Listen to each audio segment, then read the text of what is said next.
اور ان اچھائیوں میں سے ایک بہت اہم اچھائی یہ رہی کہ جب لوگ گھروں میں بیٹھے اور مقید ہوئے تو بہت کچھ سیلف انٹروسپیکشن، خود احتسابی کا سلسلہ چلا. یہ میں اس لیے عرض کر رہا ہوں کہ اس پورے 2 مہینے میں، کیونکہ میں فروری کے آخر میں حیدرآباد سے واپس آیا، تو مارچ اپریل میرا پورا، کیونکہ یہ بھی کووڈ-19 کی برکت ہے کہ ہمیں زوم مل گیا اور ہم زوم سے جڑے. تو جتنے اپنے سرکلس میں ڈسکشن ہوتا رہا، کیونکہ بہت سے کوارٹرز میں اس طرح کی بات تھی جس کو ہم ٹوٹلی ڈینائی نہیں کر سکتے کہ یہ ایک اللہ کا عذاب ہے، ایک آفت ہے، بیماری ہے، بہت سارے اسپیکٹس. اور اس میں یہ بھی ڈسکس ہوا کہ ہماری جو صورتحال ہے مسلمانوں کی سب جگہ، اس ملک میں اور ہر جگہ، بلکہ ان تمام ممالک میں جس میں مسلم اکثریت میں ہے، بڑی عجیب بات ہے کہ وہاں ہر طرح کا ٹرموائل ہے، ہر طرح کی پریشانی ہے. تو آخر اس کی وجہ کیا ہے؟ کیا وجہ ہے ایسی کہ اگر ہم، یعنی میں موٹے موٹے طور سے کروں تو تعلیمی اعتبار سے دیکھیں تو مسلمان سب جگہ سب سے زیادہ پسماندہ، یعنی ایجوکیشنلی موسٹ بیکورڈ کمیونٹی ہمیں مسلمانوں کی ملتی ہے، وہ چاہے ہندوستان میں ہو یا کسی بھی ملک میں. گلوبل سینیریو ہے. اکانومیکلی پسماندہ، کوئی بھی بڑا پیرامیٹر لے لیجیے آپ، ریسرچ پبلیکیشنز لے لیجیے، چاہے وہ اکنامکس کی ہوں یا سائنس کی ہوں یا ہیومینٹیز کی ہوں، نوبل پرائزز لے لیجیے یا اور کوئی ایسے پرائزز یا ریکاگنیشنز، ہر جگہ ہمیں مسلمانوں کی کمی لگتی ہے. ایسا لگتا ہے کہ دنیا کے اس منظر نامے پہ ہم ہیں ہی نہیں. تو ایسا کیا ہوا ہے؟ ایسا کیا ہوا ہے ہمارے ساتھ اور کیا اس کا سدباد ہے؟ ہم اس سچویشن کو کیسے امپروو کر سکتے ہیں؟ جیسا میں نے اپنی جدہ کی میٹنگ میں ذکر کیا تھا، اور میرا سب سے بھرپور اور مکمل تعارف جو میں سمجھتا ہوں وہ یہ ہے کہ میں سائنس کا طالب علم ہوں اور قرآن کریم کا طالب علم ہوں. I am a student of sciences and a student of Quran. اور سائنس کا طالب علم ہونے کے ناطے میں قرآن کو بھی سائنسی نظر سے، یعنی اس کا انٹرپریٹیشن، اس کے انڈرسٹینڈنگ میں ایک سائنٹیفک انداز سے کرتا ہوں، یعنی ریزننگ، لاجک کے ساتھ سمجھ کے استعمال کرتے ہوئے. تو ایسے میں ان چیزوں کو سمجھنے اور دیکھنے کے لیے بھی قرآن کی طرف چلتا ہوں. اور میں اب اسکرین شیئر کر کے میں ہوسٹ سے ریکویسٹ کروں گا کہ ہوسٹ نے اسکرین شیئرنگ ڈسیبل کر رکھی ہے، اس کو ایبل کر دیں. تو میں اسکرین شیئر کر کے کچھ سلائڈس اپنی آپ لوگوں کے ساتھ شیئر کرنا چاہوں گا.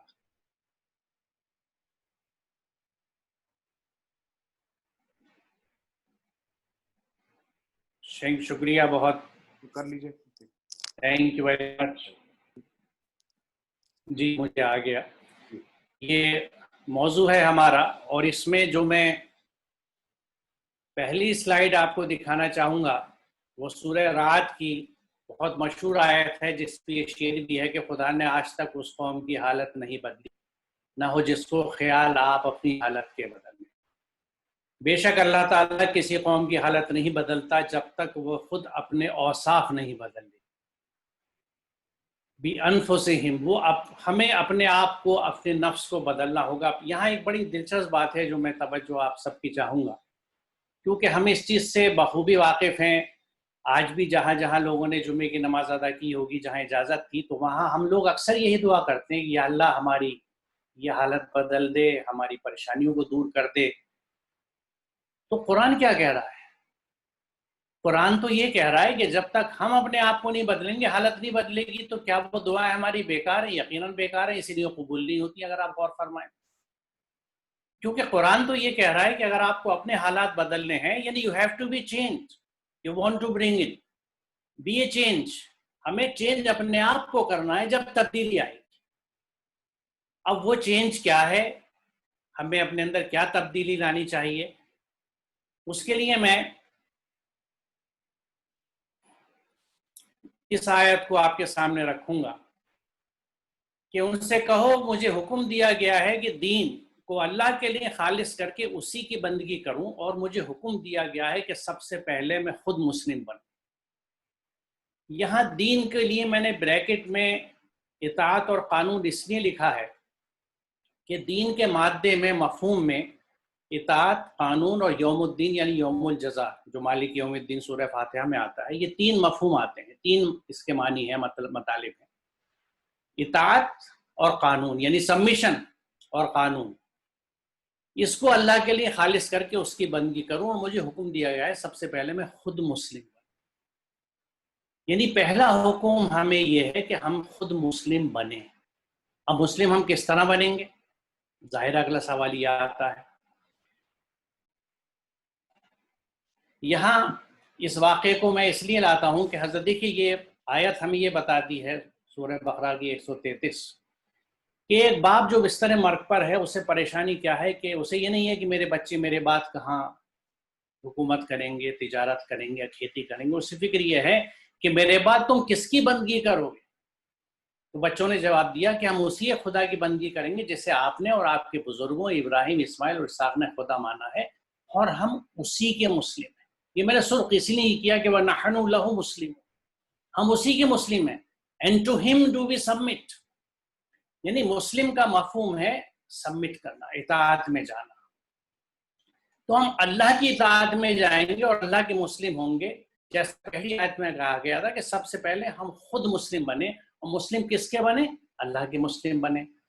اللہ کے مسلم بنیں گے تو جب ہی بن سکتے ہیں جب اللہ کے احکامات پہ ہم عمل کرتے ہیں، اور اس کے لیے یہ آیت ہمیں یہ بتاتی ہے کہ ہمارے علاوہ اس کائنات کی ہر چیز اللہ کے احکامات کے تحت چلتی ہے، کہ زمین اور آسمانوں میں جس قدر جاندار مخلوقات ہیں اور جتنے ملائکہ سب اللہ کے لیے سجدہ ریز ہیں، یعنی دے ٹوٹلی سبمٹ، اور تکبر نہیں کرتے، اپنے رب سے جو ان کے اوپر ڈرتے ہیں، اور جو حکم دیا جاتا ہے اسی کے مطابق کام کرتے ہیں۔ یہ آیت پوری کائنات کا احاطہ کرتی ہے۔ اس کائنات کی ہر چیز جو اللہ کا حکم ہوتا ہے اسی کے حساب سے چلتی ہے، اور اس کو ہم سمپل اس طرح سمجھ سکتے ہیں کہ اگر آپ مائکرو لیول پہ دیکھیں، بلکہ سب مائکرو لیول پہ ایٹم کے سٹرکچر کو دیکھیں، تو ایٹم میں جو ایٹومک لاز ہیں وہی نیوٹرونز اور پروٹونز کو نیوکلیس میں رکھتے ہیں، اسی کے تحت الیکٹرونز اس کے چاروں طرف آربٹس میں گھومتے ہیں، اپنے شیلز میں گھومتے ہیں، اور اس میں ہر شیل میں جو الیکٹران ہے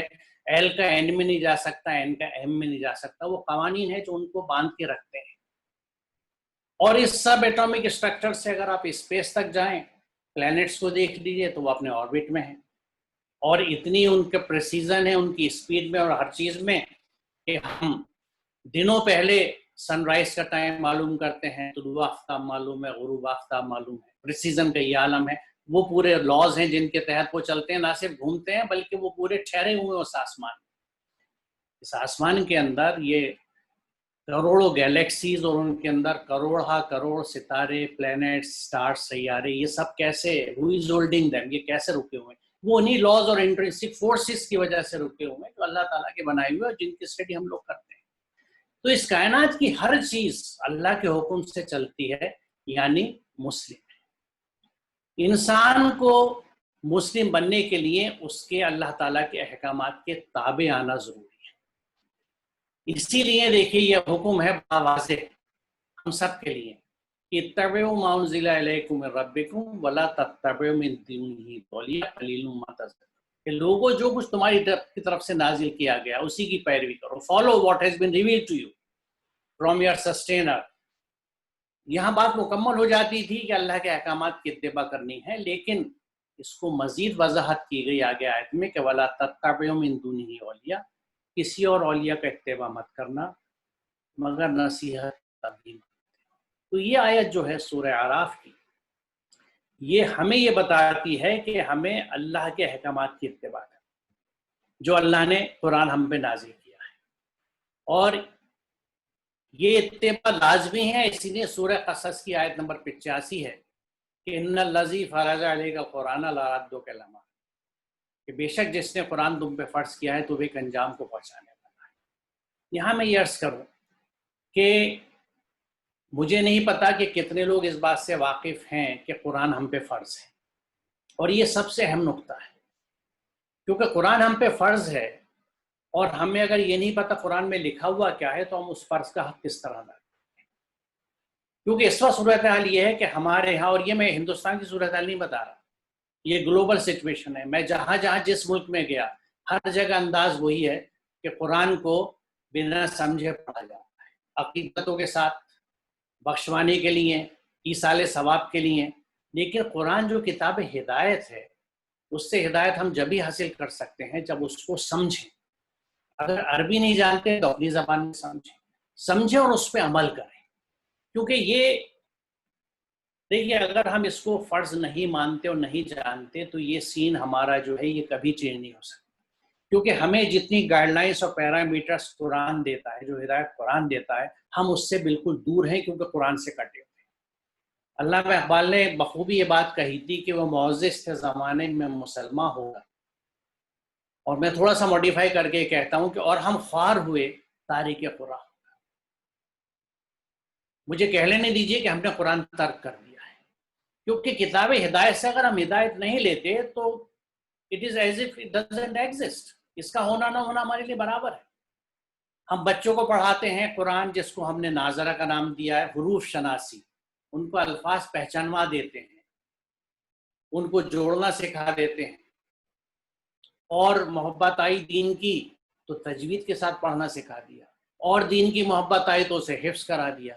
لیکن اس کو مفہوم نہیں سکھایا، نہ خود سیکھا، اور یہ میں اکثریت کی بات بتا رہا ہوں، نہ خود سیکھا نہ اسے سکھایا. اور اس میں بڑی عجیب بات یہ ہے کہ ہم اس پہ سوال بھی نہیں اٹھاتے. Nobody questions it.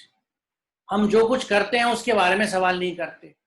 ہمیں کسی چیز کے کرنے سے جو ڈیزائرڈ ریزلٹس نہیں ملتے تو ہم سوال نہیں کرتے. کیونکہ سب سے اہم بات یہ ہے کہ قرآن واضح طور سے اس بات کو کہتا ہے کہ وَلَا تَهِنُوا وَلَا تَحْزَنُوا وَأَنْتُمُ الْأَعْلَوْنَ إِن كُنتُم مُؤْمِنِينَ، کہ اگر ہم مومن ہیں تو ہم اعلون میں سے ہوں گے.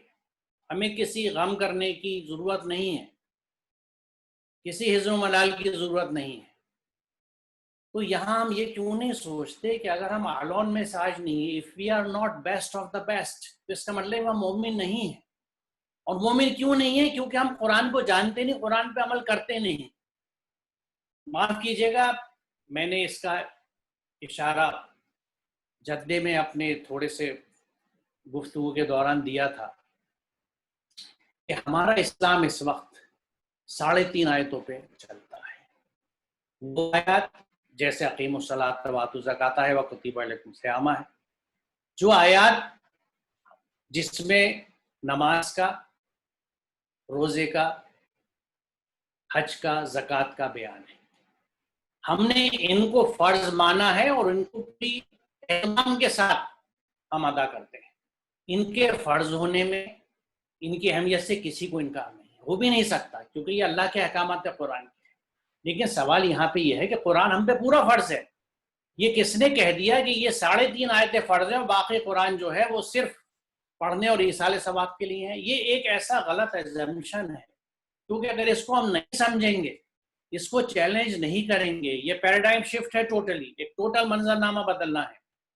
اگر ہم، کیونکہ دیکھیے قرآن کا ہر حکم اللہ کا حکم ہے، اور اس حکم پہ عمل کرنا عبادت ہے، بندگی ہے.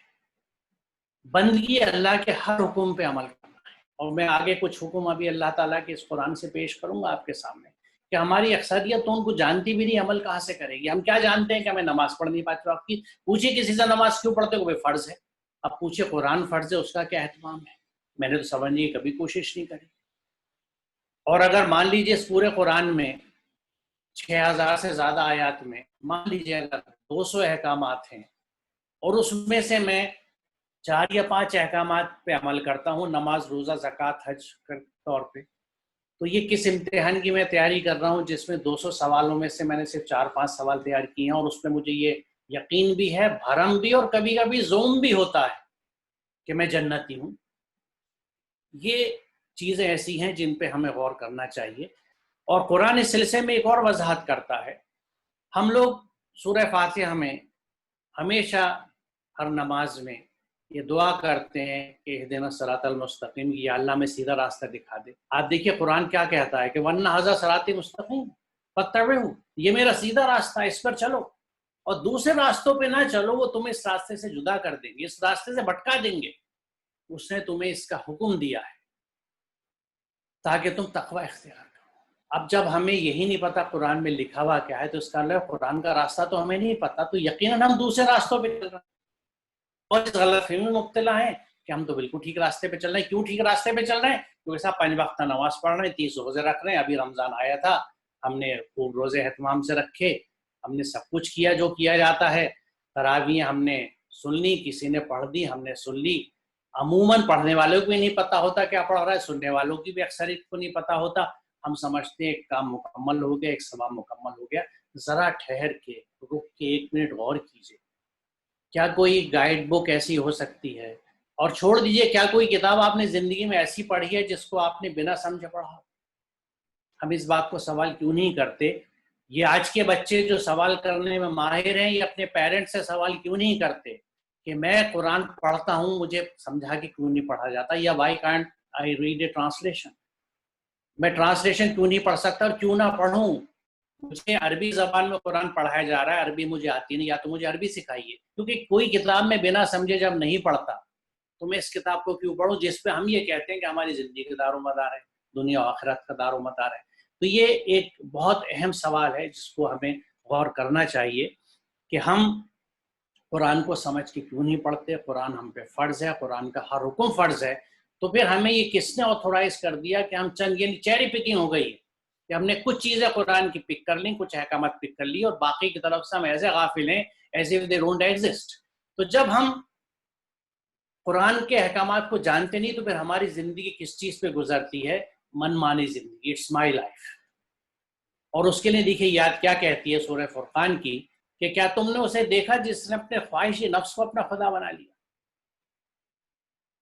کیا تم ایسے شخص کو راہ راست پہ لانے کا ذمہ لے سکتے ہو؟ کیا تم سمجھتے ہو کہ ان میں سے اکثر لوگ سنتے اور سمجھتے ہیں تو جانوروں کی طرح ہے، بلکہ ان سے بھی گئے گزرے۔ کتنا سخت انداز ہے، کتنی بڑی وارننگ ہے یہ قرآن میں۔ اور یہ آیت خواہش نفس کو، اپنی جو لو ڈیزائرز ہیں ان کو ہم نے اپنا خدا بنا لیا ہے، تو یہ آیت خدا کو بھی ڈیفائن کر دیتی ہے۔ خدا کون ہے؟ جس کی آپ اتباع کرتے ہیں، ٹو ہوم یو فالو۔ اگر میں اپنی منمانی زندگی گزار رہا ہوں تو میرا من میرا خدا ہے۔ یہی بات اس میں کہی گئی ہے کہ جو خواہش نفس، کیونکہ ہم اپنے حساب سے جو میں ٹھیک سمجھتا ہوں، جو اپروپریٹ سمجھتا ہوں، کیونکہ مجھے قرآن کے احکامات نہیں پتہ، تو اس کے لیے یہ آیت واضح کرتی ہے اس بات کو کہ ایسے لوگوں کے لیے اللہ تعالیٰ یہ کہتا ہے کہ جانوروں سے بھی گئے گزرے ہیں۔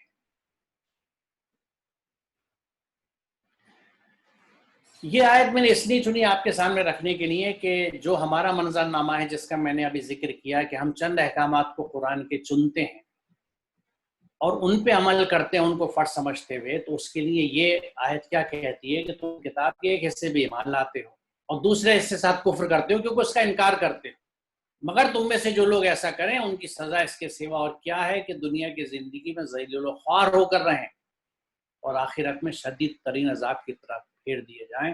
اللہ ان حرکات سے بے خبر نہیں ہے جو تم کر رہے ہو، جو ہم کرتے ہیں اللہ تعالیٰ اس سے غافل نہیں ہے، وہ تو ہمیشہ ہمارے ساتھ ہے۔ وَهُوَ مَعَكُمْ أَيْنَمَا كُنْتُمْ، وہ تمہارے ساتھ ہے تم جہاں بھی ہو، اللہ تعالیٰ ہر وقت ساتھ ہے۔ تو اگر ہم یہ سمجھ سکتے ہیں کہ آج اگر ہم ہر جگہ ذلیل و خوار ہیں تو اس کی یقیناً وجہ یہ ہے کہ ہم جب پورے قرآن سے ہی واقف نہیں ہیں تو ہم کچھ چیزوں پہ عمل کرتے ہیں اور باقی سے جو کہ واقف نہیں ہیں، اور وہ کہیں سے ہماری زندگی کا، ہماری تربیتوں کا جو ہم بچوں کو دیتے ہیں، ہم وہ اعمال جو ہم کرتے ہیں، جو اذکار ہم کرتے ہیں، ان میں کہیں پہ بھی قرآن کی آیات کی تسبیحات تو ہیں، ورد تو ہیں، لیکن ان پہ سمجھ کے عمل کرنے کا فقدان ہے، بہت کم، ریئرلی کہیں دکھتا ہے کہ کوئی آدمی اس طرح کرتا ہو۔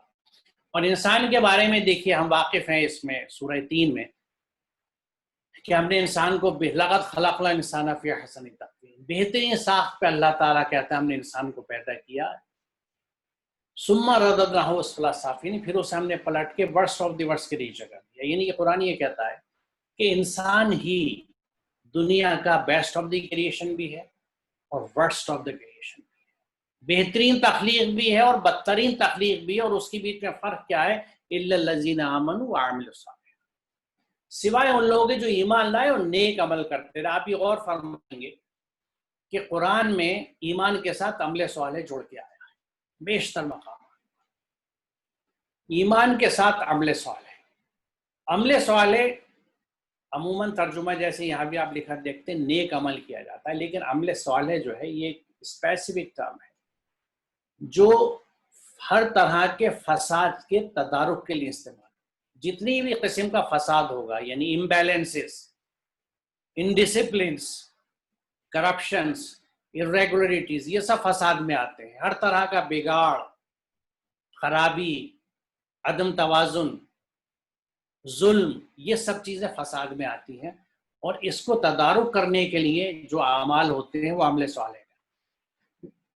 مثال طور پہ یہاں اس چیز کو قرآن کریم نے مفسدین یعنی فساد پھیلانے کے مقابلے میں مصلحین کا لفظ استعمال کیا. وَإِذَا قِيلَ لَهُمْ لَا تُفْسِدُوا فِي الْأَرْضِ قَالُوا إِنَّمَا نَحْنُ مُصْلِحُونَ.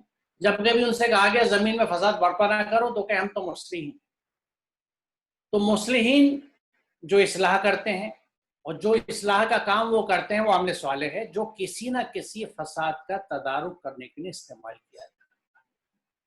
ہر دور کے فساد الگ ہوتے ہیں، ہر دور کے چیلنجز الگ ہوتے ہیں. اگر ہم موجودہ دور کی بات کریں تو اس وقت ایک بڑا فساد خاص طور سے ہماری کمیونٹی میں، کیونکہ ہم مسلم سماج کی بات کر رہے ہیں، جیسا میں نے شروع میں ذکر کیا، مسلم سماج میں ایک بہت بڑا فساد، ایک بہت بڑی خرابی اور ایک بہت بڑا چیلنج جو ہم سب کے لیے ہے کہ اس کے لیے ہم کچھ کریں، اور ہم میں سے کچھ لوگ کر بھی رہے ہیں، وہ لا علمی اور جہالت ہے. جبکہ ہم یہ بات کہتے ہیں بہت فخر سے کہ پہلی وحی جو ہمارے ہاں آئی وہ پڑھنے کی تھی، اقرا باسم ربک الذی، پڑھو اپنے رب کے نام سے. اب یہاں بھی یہ غور فرمائیں، یہ میں ایک سوچ کی بات بتا رہا ہوں آپ کو کہ اس کو آپ سب نے سنا ہوگا اور ہم سب کہتے ہیں کہ یہ پہلی وحی پڑھنے کی آئی. میرا سوال یہ ہے کہ اس کو ہم پہلا حکم کیوں نہیں کہتے؟ اقرا حکم کا صیغہ، it's an order, read in the name of thy sustainer, پڑھو. اور آپ غور فرمائیں کہ یہ پہلی وحی، پہلا حکم آیا کس کے اوپر؟ رسول امی کے اوپر. اللہ کی طرف سے پہلا حکم وحدت کا نہیں ہے، نماز کا نہیں ہے، روزے کا نہیں ہے، زکوٰۃ کا نہیں ہے، حج کا نہیں ہے، پڑھنے کا. اور یہ اس کمیونٹی کے پاس ہے کتاب جو لیسٹ ایجوکیٹڈ قوم ہے. کتنا بڑا تضاد ہے، لیکن ساتھ ہی یہ ثابت کرتا ہے کہ اس قوم کا قرآن سے رشتہ کیا ہے. اگر قرآن کو سمجھتے ہوتے، عمل کرتے ہوتے تو پہلا حکم پڑھنے کا تھا. جو بھاگ دوڑ مساجد کو بنانے کی اور مدرسوں کو بنانے کی ہوتی ہے وہ اسکول، کالج، یونیورسٹی کو بنانے کی ہونی چاہیے. یا مساجد مسجد نبوی کے پیٹرن پہ بنتی کہ وہاں صرف پنگانہ نماز ہی نہیں ہوتی، وہاں ہر تعمیری کام ہوتا، وہ کمیونٹی کے ڈیولپمنٹ کے لیے غور و فکر ہوتے، وہی مجلس شورا کی جگہ ہوتی، وہی درسگاہ ہوتی، وہی ٹیوشن سینٹر ہوتا. کتنی عجیب بات ہے کہ ہمارے ہر علاقے میں پرائم لینڈ پہ کتنا پیسہ خرچ کر کے مساجد بنائی جاتی ہیں اور کتنی سجائی جاتی ہیں. وہ ایک الگ ایشو ہے، ڈیبیٹیبل ہے، جس سے کم از کم یہ حقیر بالکل متفق نہیں ہے کہ جس علاقے میں، یعنی جس کمیونٹی میں اور لوکیلٹی میں لوگوں کے پاس کھانے کو نہ ہو وہاں ایئر کنڈیشن مسجدیں ہیں، ٹائلز لگی ہوئی مسجدیں ہیں، گدے پڑی ہوئی مساجد ہیں. ہاں، جس کمیونٹی، جس لوکیلٹی، جس کنٹری میں ایک بھی بھوکا نہ ہو جو بھوکا سوتا ہو، ہر ایک کے جسم پہ کپڑا ہو، ہر بچے کی شادی ہو جاتی ہو، ہر اسکول جاتا ہو بچہ، وہ اپنی مساجد کو سجا لے، ایئر کنڈیشنز لگا لے، ورنہ اس پیسوں کو وہاں خرچ کرے، کیونکہ اللہ کے جواب دینا ہے کہ آپ کو جو اللہ نے نعمت دی تھی اس کا کیا استعمال کیا. ثم لتسألن یومئذ عن النعیم، سورہ کوثر کے آخر میں. بہرحال تو کیا جو مساجد ہماری ہیں ہمارے علاقے میں اپنے علاقے میں دیکھتا ہوں، یہاں بچے جن مکانوں میں رہتے ہیں وہاں چھوٹی چھوٹی جگہوں پہ اہل خانہ زیادہ ہیں، کراؤڈڈ فیملیز ہیں، وہ پڑھنے کی اسے جگہ نہیں ہے، وہ کہاں جا کے پڑھیں؟ بچے مارے مارے پھرتے ہیں. ایک دو ویلفیئر سوسائٹیز نے اپنے یہاں ریڈنگ روم بنا دیے ہیں، مساجد خالی ہے. یہ بچے مسجد میں جا کے نہیں پڑھ سکتے. کیوں؟ کیونکہ ان کو اجازت نہیں. یہ اللہ کا گھر ہے کیا؟ اس میں بندے نہیں آئیں گے، یہ بندوں کے فیصلے کے لیے نہیں ہوگا. تو یہ میں عرض اس لیے کر رہا تھا کہ اقرا پہلا حکم ہے ہمارا تو ہمیں اس پہ توجہ دینی ہے. یہ اس وقت کا فساد ہے اور ہم قرآن سے نہیں جڑے ہوئے اس بات کا ثبوت ہے کہ ہمارے توجہ اس میں نسبتاً کم ہے. اور دوسرا رخ جو میں نے سرخ رنگ سے لکھا بِاسْمِ رَبِّكَ الَّذِي خَلَقَ، اللہ کے اسم کے ساتھ. اور اسم جو ہے وہ مسمى کے اوصاف کے ساتھ چلتا ہے. یعنی you have to educate your children with the attributes of God. اللہ تعالیٰ کے نام اور اس کی صفات کے ساتھ ایجوکیشن دینی. جو ایجوکیشن اللہ کے ایٹریبیوٹس کے ساتھ نہیں ہوتی، یعنی جو وحی سے جڑی نہیں ہوتی، وہ بیرن، وہ بنجر تعلیم ہوتی ہے جس میں اخلاقی اقدار نہیں ہوتی، وہ ویلیو لیس ہوتی ہے، اور اس سے تعلیم پانے والے کسی ویلیو سے جڑے ہوئے نہیں ہوتے. ان کے اندر کوئی خدمت کا جذبہ نہیں ہوگا. وہ ایکسپلائٹرز کا گروپ جوائن کرتے ہیں جو اپنی نالج سے ایکسپلائٹ کرتے ہیں کمیونٹیز کو، سیدھے سادے لوگوں کو. وہ بینیفیشل نہیں ہوتے کمیونٹیز کے لیے، کیونکہ ان کے پاس وہ اوصاف نہیں ہیں، نہ رحم کے نہ ہمدردی کے. وہ صرف اکنامکس دیکھتے ہیں، وہ آنکڑے دیکھتے ہیں کہ کتنا انویسٹ کیا تھا، مجھے ریٹرن کتنا چاہیے. انسانی ہمدردی کے پہلو نہیں ہوتے. تو تعلیم کے ساتھ ویلیو سسٹم کا جڑنا، وہ ویلیوز کسی بھی مذہب کی، مسلمان بچہ ہے تو قرآن کی ہو، ہندو بچہ ہے تو ویدک لٹریچر ہو، ویدک دھرم کی باتیں ہوں، گیتا کی باتیں ہوں، جو بھی ان کی، کیونکہ بیسک ویلیوز ہر جگہ مشترک ہیں، کامن ہیں، اور وہ اس لائق ہے کہ وہ بچوں کو پڑھائی جا سکے، پڑھائی جائے. تو پہلی چیز کہ ہم پہ پہلا حکم پڑھنے کا تھا، لہٰذا ہمیں انتظام کرنا چاہیے کہ بچوں کی تعلیم کا.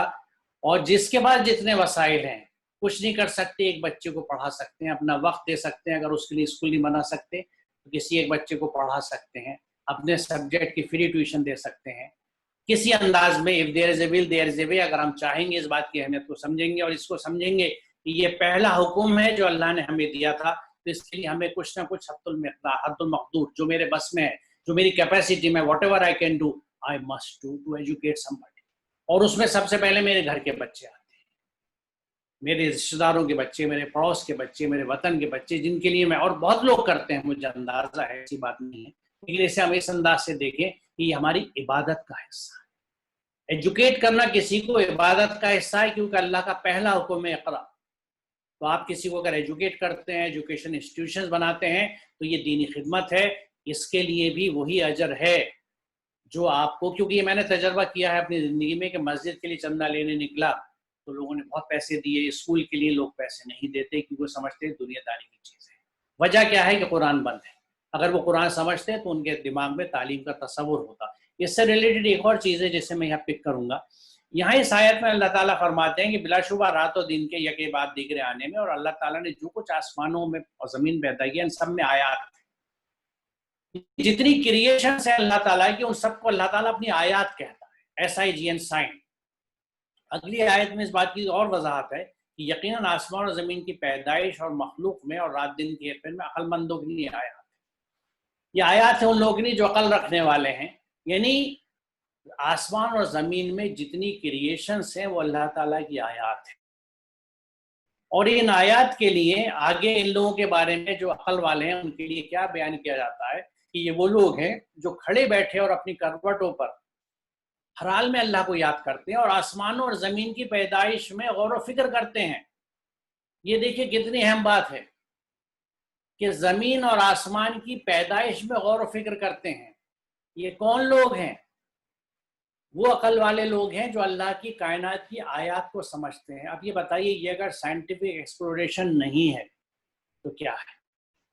اور یہ وہی سائنس، یہ وہی سائنٹیفک ایکسپلوریشن ہے جو 1000 سال پہلے ہم نے دنیاوی علوم کہہ کے الگ کر دیا تھا اور دینی علوم کا ایک الگ خانہ رائج کر لیا تھا جس کے تحت آج ہمارے مدارس چلتے ہیں.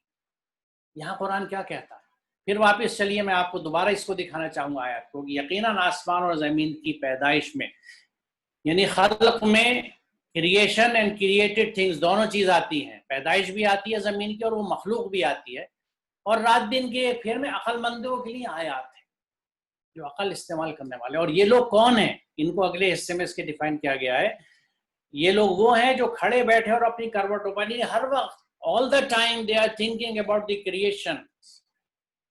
جو بھی اس کا سبجیکٹ ہوگا، جیولوجی کا ہے تو وہ جیولوجی کے بارے میں ہر وقت دھن میں لگا ہوا ہے، سوچ بچار میں ہے، سوچ رہا ہے. یہ چیزیں قرآن کو چونکہ ہم نہیں سمجھتے، ہم نے اس ڈویژن کو لگ بھگ 1000 سال چلنے دیا ہے، اور کسی نے کوشچن نہیں کیا کہ یہ چیزیں جس کا قرآن میں اتنا واضح ذکر ہے یہ کس طرح سے دین سے باہر ہو سکتی. یہ دین کا حصہ ہے اور اس پہ کام کرنا عبادت ہے. جو میرے بچے اور بچیاں فزکس پڑھ رہے ہیں، کیمسٹری پڑھ رہے ہیں، جیولوجی پڑھ رہے ہیں، وہ اگر اس طرح اسے پڑھتے ہیں کہ یہ اللہ کی کریشنز ہیں، we are studying the creations of Allah سبحانہ وتعالیٰ، اور ان کو سمجھ کے ہم کریٹر کو سمجھیں گے. یعنی we will appreciate the creator by appreciating the creation. تخلیق کو سمجھ کے خالق کی عظمت کا اندازہ ہوگا. جیسے کسی شاہکار پینٹنگ کو دیکھ کے آپ کو پینٹر کی عظمت کا اندازہ ہوتا ہے، کسی بہترین کمپوزیشن کو سن کے آپ کو میوزیشین کے مہارت کا اندازہ ہوتا ہے. ایک بہترین تخلیق اللہ، اور یقیناً یہ مجھ پہ بھی تھی. ایک سیل کا اسٹرکچر جب میں نے پہلی دفعہ مائکروسکوپ میں دیکھا تھا اور وہ چھوٹی چھوٹی آرگینلز دیکھی تھی، تو میں وہ ایکسپیرینس آپ سے نہیں شیئر کر سکتا کہ میں کیا سوچتا تھا. اور پھر اس میں جب فردر آپ آتے ہیں، آپ نے اگر مائٹوکونڈریا دیکھا تو اس کے فردر اسٹرکچرز پہ جا رہے ہیں، کلوروپلاست دیکھا تو اس کے فردر اسٹرکچرز پہ جا رہے ہیں. یہ کس نے بنائی ہیں؟ زبردست کمپارٹمنٹلائزیشن ایک سیل کے اندر موجود ہے. کیمسٹری لیب میں ایک ایک کیمیکل کو الگ الگ بوٹل میں رکھا جاتا ہے اس ڈر سے کہ اگر یہ کیمیکل مل گئے تو ایکسپلوژن ہو جائے گا، اور واقعی ہو بھی جاتا ہے. سیل کے اندر ہزاروں کیمیکلز ہیں اور کوئی بوٹلز موجود نہیں ہے. اس طرح کا ریگولیشن اس سیل کے اندر ہے. یہ کون کر رہا ہے؟ وہی کریٹر جس نے سیل کو بنایا.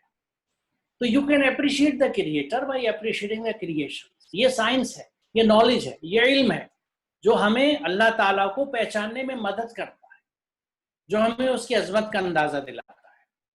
ہم نے اس کو دین کے نام سے الگ کر کے اور دنیاوی نام دے کے الگ رکھ دیا. ہم جو دینی تعلیم دینے والے ہیں ان کو یہ چیزیں نہیں دیتے، اور جو بچے اسکولوں میں جاتے ہیں ان کو ہم نازلہ قرآن پڑھا کے مطمئن ہو جاتے ہیں بطور ماں باپ کہ ہم نے اپنی ذمہ داری پوری کر دی. لیکن اب جب بھی ایسا سوچیں تو قصص 85 کو دیکھ لیجیے گا کہ قرآن ہم پہ فرض ہے، ان پہ بھی فرض ہے.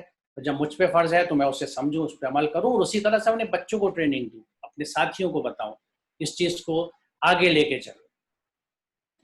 دیکھیے اس سے متعلق یہ بہت ہی اہم آیت ہے جس میں اللہ تعالیٰ یہ کہتا ہے کہ جس دن قیامت کا ذکر ہے کہ جب اللہ تعالیٰ فوج کی فوج جمع کریں گے ان لوگوں کی جو ہماری آیتوں کو جھٹلاتے تھے، پھر ان کی جماعت بندی کی جائے یہاں تک کہ جب سب آ جائیں تو اللہ تعالیٰ پوچھے گا کہ تم نے میری آیت کو جھٹلایا تھا، حالانکہ تم ان کو اپنے احاطہ علم میں بھی نہیں لائے تھے. یعنی you rejected my science without comprehending them with your knowledge. تم نے میری آیات کو جھٹلا دیا بنا ان کا علمی احاطہ کیے، یعنی ان پہ آپ نے ایکسپلوریشن ہی کی. اب یہ آیات دونوں ہیں، وہ آیات بھی ہیں جو قرآن میں ہیں اور وہ آیات بھی جو کائنات میں ہیں، کیونکہ دونوں طرح کی آیتیں قرآن بتاتا ہے. جیسے پیچھے آپ نے دیکھا ہوگا سلائیڈ میں کہ ہر کریشن، یعنی یہ پہاڑ اللہ کی آیات ہیں، یہ درخت اللہ کی آیات ہیں، جتنے جانور ہیں اللہ کی آیات ہیں، مٹی، ہر چیز جو آپ دیکھ سکتے ہیں، محسوس کر سکتے ہیں. اور یہی نہیں بلکہ فینومینا بھی، رات اور دن کے ہیر پھیر کی جو ذکر کیا گیا ہے، تو نہ صرف کریشنز بلکہ فینومینا. فوٹو سنتھیسس اللہ کی آیت ہے، آکسیڈیشن اللہ کی آیت ہے، ریڈکشن اللہ کی آیت، ہر وہ چیز جو ہو رہی ہے اور موجود ہے، انرجی اللہ کی آیت ہے. تو اللہ تعالیٰ یہ کہتا ہے تم نے ان کو ریجیکٹ کر دیا بنا ان کا علمی احاطہ کیے بھی، without comprehending them with your knowledge. اور اس سے اگلا حصہ یہ ہے کہ ہم ماذا کنتم تعملون، اگر تم یہ نہیں کر رہے تھے تو تم کر کیا رہے تھے؟ تم نے کیا کیا دنیا میں اگر تم نے یہ نہیں کیا؟ اب یہاں میں دیکھیے اس حصے کو پھر سے وزٹ کروں گا کہ تم نے میری آیت کو جھٹلایا تھا. آیات کو جھٹلانے سے کیا مطلب ہے؟ اور دیکھیے جب ہم کسی چیز کا انکار کرتے ہیں تو اس کے لیے کفارہ کفر کا ذکر آتا ہے، وہ انکار کرنے والے ہیں. لیکن جو جانتے ہیں اور جان کے بھی اس کا حق ادا نہیں کرتے تو وہ جھٹلانا ہے. اور یہاں یہ آیت جو ہے یہ بڑی رونگٹے کھڑے کر دینے والی ہے کہ والذین کفروا وکذبوا، کفروا اور کذبوا ایک بریکٹ میں ایک ساتھ آیا، والذین کفروا وکذبوا بآیاتنا اولئک اصحاب النار هم فیہا خالدون، کہ جو میری آیات سے انکار کرتے ہیں، قبول کرنے سے انکار کریں گے اور ہماری آیت کو جھٹلائیں گے، وہ آگ میں جانے والے لوگ ہیں جہاں وہ ہمیشہ رہیں. قرآن پڑھ کے سمجھ کے ہمیں اندازہ ہوتا ہے کہ جو کہانیاں ہمارے یہاں چلتی ہیں کہ مسلمان کو جہنم نہیں ہوگی، جہنم ہوئی تو چند دن ہوگی پھر واپس آ جائیں گے جنت میں، قرآن میں کہیں ایسا کچھ نہیں۔ قرآن واضح طور سے کہتا ہے کہ جو آیتوں سے انکار کرتے ہیں، کفر کرنے والے ہیں وہ بھی، اور جو ان کو جھٹلاتے ہیں، دونوں جہنمی ہیں جہاں وہ ہمیشہ رہیں گے، ہم فیہا خالدون۔ اور تھوڑا سا میں نے یہ کذیبہ کا بھی وضاحت کی ہے کہ الکذبن کے معنی ہے جانتے پوچھتے کس چیز کے متعلق غلط خبر دینا، یہ محیط سے اقتباس ہے۔ تکذیب یہ بھی ہے کہ انسان جس بات کی سچائی کا قائل ہو اور اس پر ایمان بھی رکھتا ہو، اس کا عمل اس کے اس ایمان کی گواہی دے۔ یعنی ہم قرآن پہ اس کے سچائی کے قائل بھی ہیں، اس پر ایمان بھی رکھتے ہیں، لیکن ہمارا عمل کیا قرآن پہ ایمان کی گواہی دیتا ہے؟ یعنی میں سے آسان لفظوں میں اس طرح کہوں کہ میرا بیہیویئر اگر منافقانہ ہے تو میں منافق ہوں، بھلے میں آپ کو مسلمان ہوں۔ اگر میرا رویہ، میرے اعمال فاسقانہ ہیں تو میں فاسق ہوں، اگر میرے اعمال مشرکانہ ہیں تو میں مشرک ہوں۔ اور مشرک ہونے کا یا مشرکانہ اعمال کا یہ مطلب نہیں ہے کہ میں کسی مندر میں جا کے مورتی کے آگے جھکتا ہوں تو مشرک بنتا ہوں۔ یہ جو میرے دل کے اندر بت رکھے ہوئے، جس میں سب سے بڑا بت خواہشات کا ہوتا ہے، میں اگر اس کے آگے سر جھکاتا ہوں، اس کی اتباع کرتا ہوں تو وہ میرا خدا بن جاتا ہے اور میں شرک کرتا ہوں۔ مثال کے طور پہ اللہ تعالیٰ نے منع کیا ہے کہ اسراف نہیں کرنا، don't waste whatever you have, energy waste نہیں کرنی، ٹائم ویسٹ نہیں کرنا، منی ویسٹ نہیں کرنا۔ لیکن اگر میں کرتا ہوں جانتے بوجھتے، میں جانتا ہوں اللہ نے منع کیا ہے، تو جب میں یہ کام کرتا ہوں تو اس وقت میرا خدا، میرا دل، میری خواہشات، میری ڈیزائرز، میرا شوق ہوتا ہے، اللہ نہیں ہوتا۔ اس وقت میں اللہ کی ہدایت میں، اللہ کی بندگی میں نہیں ہوں، میں اپنے نفس کی بندگی میں آ چکا ہوں۔ تو یہ بہت اہم چیز ہے جو ہمیں نوٹ کرنی ہے۔ اور اب میں نے کچھ وہ احکامات لی ہیں قرآن کے جو ہم قرآن کو سمجھتے نہیں تو زیادہ جگہوں پہ مجھے دیکھتا ہے کہ ہماری سوسائٹی میں نظر نہیں آتے۔ مثال طور پہ یہ جو بہت چھوٹی سی آیت ہے جو بہت بڑے اور گہرے معنی رکھتی ہے کہ وَلَقَدْ كَرَّمْنَا بَنِي آدم، ہم نے اولاد آدم کو عزت بخشی، یعنی اللہ تعالیٰ نے ہر انسان کو، بنی آدم children of Adam, all the descendants of Adam are to be respected۔ یہ اللہ کا حکم ہے کہ اللہ تعالیٰ نے ہر انسان کو عزت کے لیے پیدا کیا۔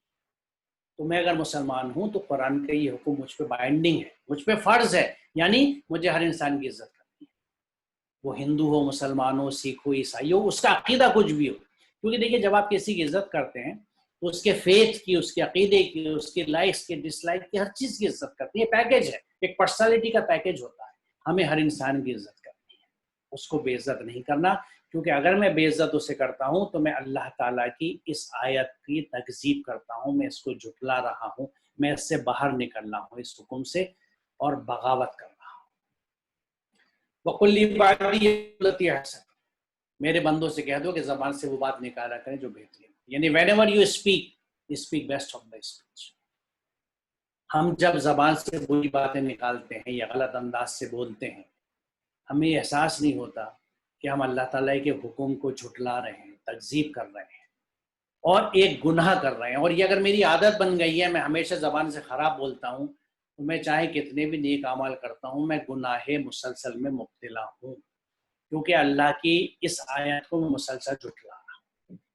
اور یہ دیکھیے یہ ایبسولوٹ حکم ہے، کہیں پہ یہ ایکسیپشن نہیں دیا گیا کہ اگر کوئی تمہیں بہت برا کہے تو تم بھی برا کہہ دینا، کہیں نہیں ہے۔ جبکہ قرآن میں آپ دیکھیں گے کہ جہاں حرام کھانے کے لیے منع ہے تو وہاں گنجائش بھی ہے جان بچانے کے لیے، بشرطے کہ بغاوت کی نیت نہ ہو کہ ہم حرام چیز بھی کھا کے اپنی جان بچا سکتے ہیں۔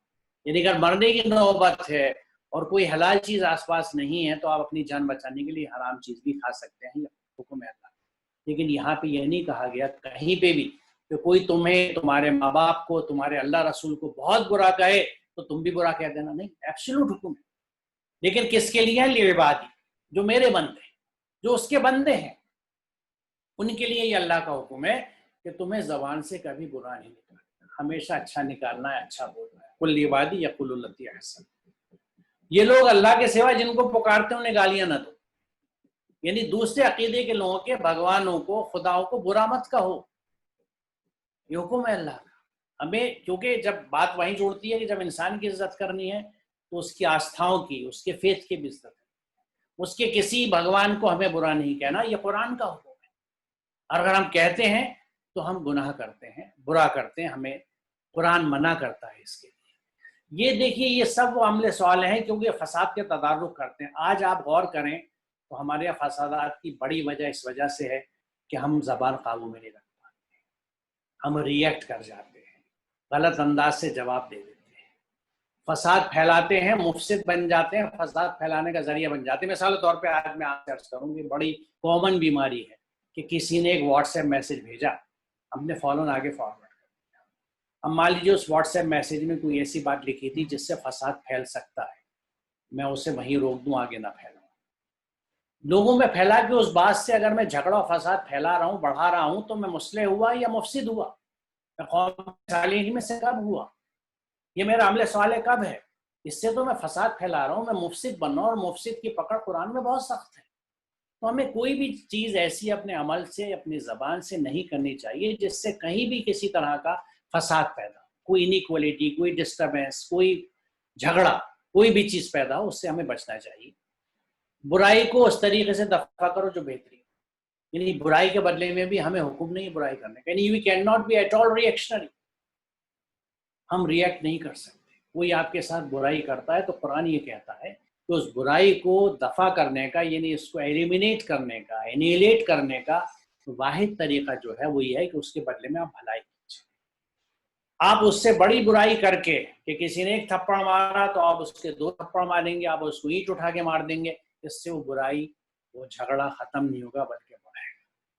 اور اگر آپ برائی کرنے والے کے ساتھ بھلائی کرتے ہیں، دیکھیے یہ چیزیں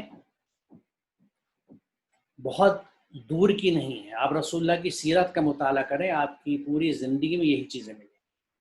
ہم اکثر اس واقعے کا ذکر کرتے ہیں کہ رسول کریم کے اوپر ایک بڑھیا جو گھر کے اوپر سے کوڑا پھینکا کرتی تھی، آپ غور فرمائیے، جب ایک دن نہیں آیا کوڑا تو آپ نے اوپر جا کے دیکھا کہ کیا بات ہے، اس عورت نے میرے اوپر کوڑا نہیں پھینکا۔ اب اس بات کا تجزیہ کیجیے ذرا، اس وقت رسول کریم پہ کوڑا پھینکا جاتا تھا، اس وقت جو رسول اللہ کے صحابی تھے، جو جانثاران تھے، انہوں نے اس بڑھیا کو جا کے قتل تو نہیں کر دیا کہ رسول کی بے حرمتی کر رہی، بے عزتی کر رہی، اسے موقع دیا۔ رسول اللہ کی پوری زندگی میں اسکیم یہی رہی ہے، انہوں نے کسی کو بد دعا دی، نہ برا کہا، نہ اس کے ساتھ برا کیا، اس کے ساتھ اچھا ہی کرتے رہے۔ جب کوڑا نہیں آیا تو فکر لاحق ہوئی کہ یہ کوڑا کیوں نہیں پھینکا جا رہا، جا کے دیکھا، پتہ لگا وہ علیل تھی، اس کی عادت کرے۔ اب یہ چیز آپ سوچ سکتے ہیں آدمی کو پانی پانی کر دے گی، اور نتیجہ وہی ہوا جو ہونا چاہیے تھا کہ وہ ایمان لائی۔ تو یہ کردار ہے ہمارا، برائی کے بدلے میں جب ہم برائی نہیں کریں گے تو لوگ سوچیں گے کہ یہ لوگ تو کیسے لوگ ہیں کہ یہ تو برائی کے بدلے برائی نہیں کرتے، وہ آپ سے محبت کریں گے۔ اور قرآن یہی کہتا ہے کہ تم اگر ایسا کرو گے تو تم یہ دیکھو گے جو تمہارا بدترین دشمن تھا وہ تمہارا دوست بن گیا۔ یہ قرآن میں نسخے موجود ہیں۔ آج اگر ہم دیکھتے ہیں کہ چاروں طرف نفرتیں بڑھ رہی ہیں تو ان کا جواب ہم نفرت سے نہیں دیں گے، اگر دیں گے تو پھر وہ آپ کی کریٹڈ ہے، آپ کا کریشن ہے، آپ کا پیراڈائم ہے، آپ کی فلسفی ہے، کتاب ہدایت سے نہیں ہے یہ۔ اور آپ مسلمان اپنے آپ کو کلیم کرتے ہیں اور کتاب ہدایت کا عمل نہیں کرتے تو نیچرلی پھر یہ آپ کا ایک فیل ہے جس کے لیے آپ جواب دہ بھی ہیں، اور وہ کبھی اچھے ریزلٹس نہیں دے گا، کیونکہ اچھے ریزلٹس آپ کو قرآن کے راستے سے ملیں گے۔ اور وہ کیا ہے؟ برائی کا جواب برائی سے مت دیجیے، نفرت کا جواب نفرت سے مت دیجیے، نفرت کے بدلے میں محبت دیجیے، نفرتیں بڑھیں آپ محبتیں بڑھا دیجیے، خدمت بڑھا دیجیے، خدمت سے دل جیتا جاتا ہے، سرو پیپل، خدمت کیجیے انسانوں کی، اور اس میں کوئی مذہب کی یعنی ہم سلیکٹیو نہیں ہو سکتے، جو ضرورت مند ہے، ہندو، مسلمان، سکھ، عیسائی، کسی کاسٹ کا کہیں کا بھی، ہمارے لیے ایک انسانی ہمدردی ہے جو الحمدللہ اس وقت ہمیں دیکھنے میں آئی، کیونکہ مجھے ہمیشہ اس بات کا بہت احساس رہتا تھا کہ خیر کے، خدمت کے، بھلائی کے کاموں میں ہم لوگ بہت پیچھے۔ اللہ کا شکر ہے کہ اس کورونا کرائسس میں بہت جگہوں پہ یہ دیکھنے کو ملا کہ الحمدللہ مسلمان بھی، ورنہ اس کام میں سکھ بھائی ہمارے سب سے آگے مجھے دکھا کرتے تھے۔ مجھے خوشی ہے کہ کسی بھی وجہ سے صحیح ہم لوگ اب اس طرف نکلے ہیں۔ یہی وہ اعمال صالح ہیں جو ہمیں مسلمان بناتے ہیں اور جس سے ہمیں اچھے نتائج مل سکتے ہیں۔ اگر ہم سب کی خدمت کریں گے، سب سے محبت کریں گے تو یہ ناممکن ہے کہ لوگ آپ سے نفرت کریں۔ ان نفرتوں کا تدارک صرف اور صرف یہی ہے کہ پہلی بات تو یہ کہ تعلقات بنائیے. تعلقات ہم نے بہت منقطع کر لیے, ہم بہت دور ہو چکے. قریب آئیے, تعلقات بنائیے, ایک ریپو ڈیولپ کیجئے, اور ہمیشہ ان کی خدمت کے لیے, ہمیشہ اپنے پڑوسیوں کی, جو آپ کے کانٹیکٹ میں لوگ ہیں, جو لوگ بھی ہیں, ان کی خدمت کیجئے, اور کسی بھی برائی کا کبھی بھی برائی سے جواب مت دیجئے. یہ میں نہیں کہہ رہا, یہ قرآن کہہ رہا ہے, اور یہ آیت آپ کے سامنے موجود ہے سورہ مومنون کی آیت نمبر 96 جس بات کو کہتی ہے. آپ گھر جا کے دیکھ سکتے ہیں, چیک کر سکتے ہیں. اور ایک بڑا حکم ہے, بڑا اچھا نسخہ جو ہے, وَأَحْسِنُوا, احسان کا طریقہ اختیار کرو. ان اللہ یحب المحسنین. ڈو گڈ ٹو ادرس, ہر ایک کے ساتھ اچھا کیجئے. اور دیکھیے اس کا ریٹرن اور اجر کتنا بڑا ہے. احسان کرنے والوں سے اللہ محبت کرتا ہے. یحب المحسن, ان اللہ یحب المحسن, بے شک اللہ محسنوں سے محبت کرتا ہے. کیا یہ کم ریوارڈ ہے؟ کون نہیں چاہے گا کہ اللہ اس سے محبت کرے؟ اب ذرا ایک سوچیے کتنا بڑا اعزاز ہے.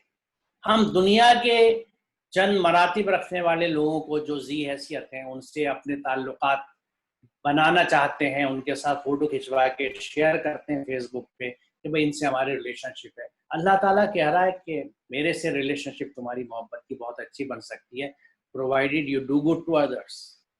وَأَحْسِنُوا. تو اگر ہم ہر ایک کے ساتھ اچھا برتاؤ کریں گے, احسان کا رویہ رکھیں گے, تو اللہ ہم سے محبت کرے گا, اور اللہ کی رحمت ہمارے قریب رہے گی. ان رحمت اللہ قریب من المحسنین. اللہ کی رحمت محسنین کے قریب ہے. یہ نص قرآن میں موجود ہے. لیکن کھلیں گے کس پہ؟ جو سمجھ کے پڑھائے گا, جو اپنے بچوں کو سمجھا کے پڑھائے گا, اور انہیں بچپن سے ٹرین کرے گا کہ بی گڈ ٹو ادرس.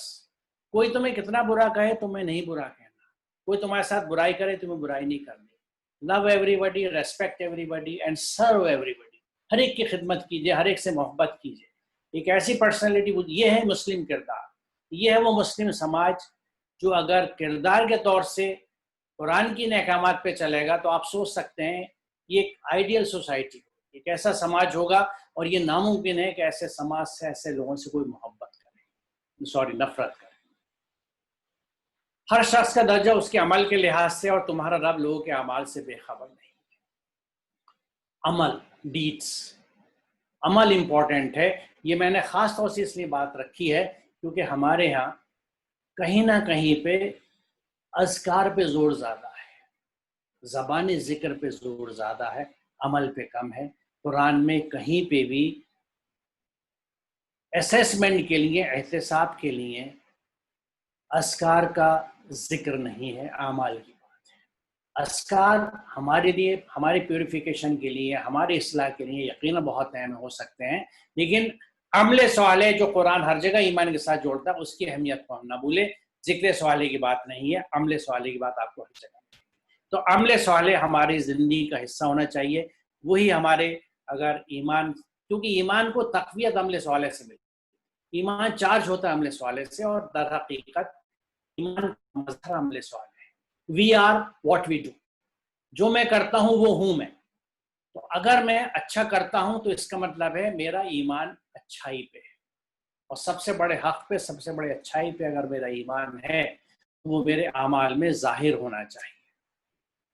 اسی لیے قیامت کے دن کے لیے یہ بات ہمیں الشعراء میں ملتی ہے کہ وہ دن, یعنی جس دن نہ مال کوئی فائدہ دے گا نہ اولاد. یہ دو چیزیں ہیں جن کو ہم دنیا میں بڑا مفید مانتے آئے ہیں جب سے انسانی تاریخ ہے, بیٹے خاص طور سے اولادوں میں, اور مال.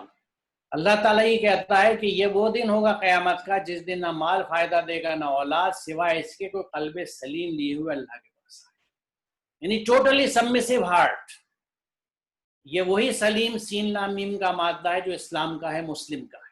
جب مسلم بن کے ہم ایک زندگی گزارتے ہیں تو اس پیکر سے, اس کردار سے وہ قلب سلیم وجود میں آتا ہے, جو بہترین چیز ہے جو اللہ تعالیٰ کے پاس لے کے کوئی حاضر ہو.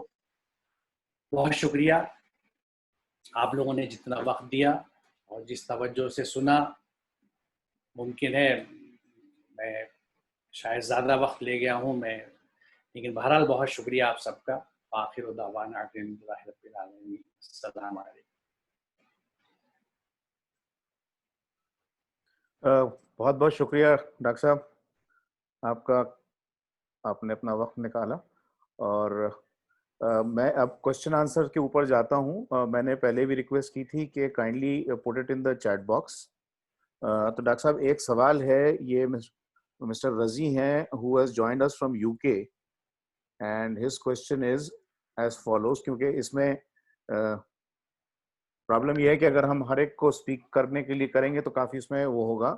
تو his question is we have recognized the root cause of what the issues Muslims are facing, and that is not understanding the Quran, which is true.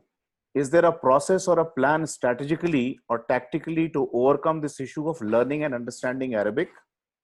Why doesn't the scholars, like the speaker, make it mandatory to learn Arabic? دیکھیے میں یہ سمجھتا ہوں کہ یقیناً عربی کا بہت بڑا رول ہے قرآن کو سمجھنے کے لیے, لیکن بات محض عربی کی نہیں ہے, کیونکہ اگر ایسی ہوتی تو وہ تمام ممالک جہاں عربی بولی جاتی ہے ان ممالک میں قرآن پہ کتنا عمل ہے. کیا کسی ملک میں آپ کو دکھتا ہے کہ قرآن ان کا کانسٹیٹیوشن ہے؟ کیا قرآن پہ عمل کیا جاتا ہے؟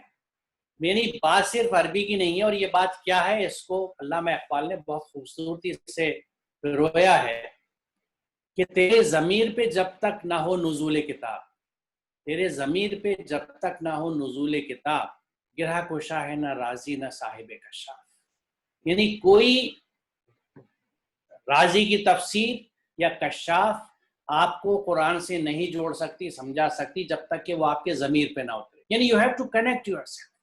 قرآن سے رشتہ ایک دل کا رشتہ, کیونکہ دیکھیے ہمیں اسے نہیں بھولنا چاہیے کہ چونکہ ہماری ووکیبولری ہماری نالج کی طرح لمیٹڈ ہے تو ہمارے پاس کتاب کے علاوہ کوئی لفظ نہیں, اور یہ کتاب خود قرآن نے نام دیا ہے, لیکن یہ آرڈینری کتاب نہیں ہے. آج کی زبان میں آج کی جنریشنز کو ہم یہ سمجھا سکتے ہیں کہ دس از اے ہائیلی انٹریکٹیو بک ہے یہ. اور مجھے یہ کہنے دیجئے, میرے اپنی زندگی کا تجربہ ہے کہ it reads you before you read it. ہم کس نیت سے قرآن کے پاس جاتے ہیں.